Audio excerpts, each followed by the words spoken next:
I'm taping this after 12 noon on the day today. Stephen and I are doing this. So I greet you in Japanese, not Ohayo, that's good morning, but konnichiwa, konnichiwa, which means how are you doing?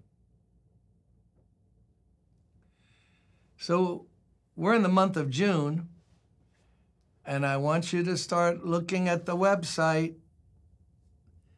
I hope you watch our Tuesday prayer meeting, or on Sunday you view our services online, if you can, if you feel it will help you. But soon we're going to be talking in detail about a conference. You know, I'm doing it for not just pastors and leaders, but the leaders who don't have designation, but spiritually they have great influence in their church. They're the people God often uses to spark revival. Prayer warriors, deacons, elders, choir members, along with pastors and leaders. We're having from Friday morning, the whole morning, then a lunch together, and then in the afternoon, running simultaneously a music conference for choir directors, choir members, worship leaders, worship team members, with speakers focusing on music, learning how to do that better. Then everyone goes home. No, on Friday night, the music people stay and have a practice with the choir led by Carol Cymbala, my very gifted wife.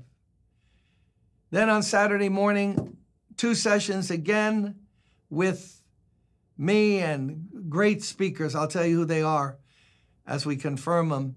And then they can leave for the day. And in the afternoon, a little more with the music people on the music side. And then everyone is free Saturday night. Then on Sunday, everyone stay. Pastors, leaders, people, you can be away for a weekend and you won't die. And nothing to model against us, but you'll see, oh, that's how they do music there. That's how they have their service. It might help someone, encourage someone. I've learned always when I travel. And the people who are in the music side get up on that platform and sing with the choir. We're going to blow out the sound system. Take this paint off the ceiling. Come on. Psalm number 30. I will exalt you, Lord. This is a psalm supposedly to be sung for the dedication of the temple or the palace. I will exalt you, Lord, for you lifted me out of the depths and did not let my enemies gloat over me. I don't want to go further than that today. You lifted me out of the depths. Well, wait, David. If you are God's anointed and the Lord is with you, and Jesus is going to be called Son of David, not son of Moses, not son of Elijah, Son of David, what would you be doing in the depths?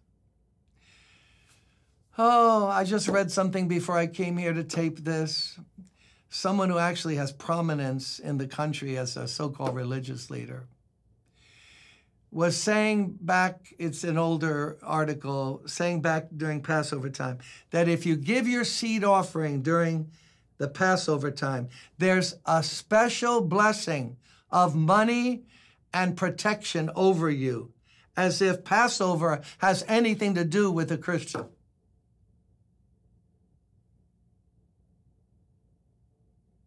But of course, the scam was to give her the money. That's like sacrilegious. We don't give to God and get special blessings because we're giving during the Feast of Tabernacles, Passover. Where is that in the New Testament? If you show me where Paul or Jesus taught that, I will bow before you and say, let's do it. But leave it to American ministers and others to just defame Christ and hold up the gospel to ridicule. The gospel has nothing to do with special blessings coming when you do something in a special season. And if you want to give money with special offering, give it to some missionary you know. Don't give it to the televangelist. They don't need it. Trust me. Look at me. They do not need it. That I know. You lifted me out of the depths and did not let my enemies gloat over me. So life has different seasons. And sometimes we're on the mount of rejoicing and victory, and other times we're going through, oh, you don't believe that? The minister told you that you just speak to negative circumstances, and he's made you the head and not the tail. You ought to tell the Apostle Paul that, who wrote most of the New Testament, because he had moments of spiritual ecstasy, lifted up in the third heaven, saw things and heard things he couldn't even repeat. He had great fruit from his ministry. He founded church after church, but he also ended up in a prison in Philippi in Greece where they beat him half to death. He ended up also being thrown into the ocean and spent a night in the deep. You ever spend 6-7 hours in the deep? It's deep. He was in trouble in the country, trouble in the cities. Romans were against him. Jewish leaders were against him. He was beaten in the back, 40 lashes minus 1, several times. And it was all part of God's perfect will for his life. Because if we suffer with him, we'll reign with him. I plead with you. Don't believe the American gospel. Everything you hear from me or anyone else say, is that in the New Testament? We don't live in the Old Testament. We live in the New Covenant. And yeah, we go through tribulation and we go through trials, but God brings us through. And the reward is that much richer. So, don't feel bad if you're in the depths. God's going to get you out. This same psalm has tears are for the night, but joy comes in the morning. No, there's no tears for the night. What's wrong with you, David? Oh, hush your mouth. Don't talk to David like that. He's forgotten more about God than you ever knew. He's a man after God's own heart. Hey, es lo que es. It is what it is. Every day we wake up, lead me, protect me. But I know one thing, whatever I go through, you will never leave me nor forsake me. Claim that promise today in the name of the Lord. Blessings. Bye-bye. I'm hearing back here in a great comment from someone named Julie. I believe I've read another one of hers.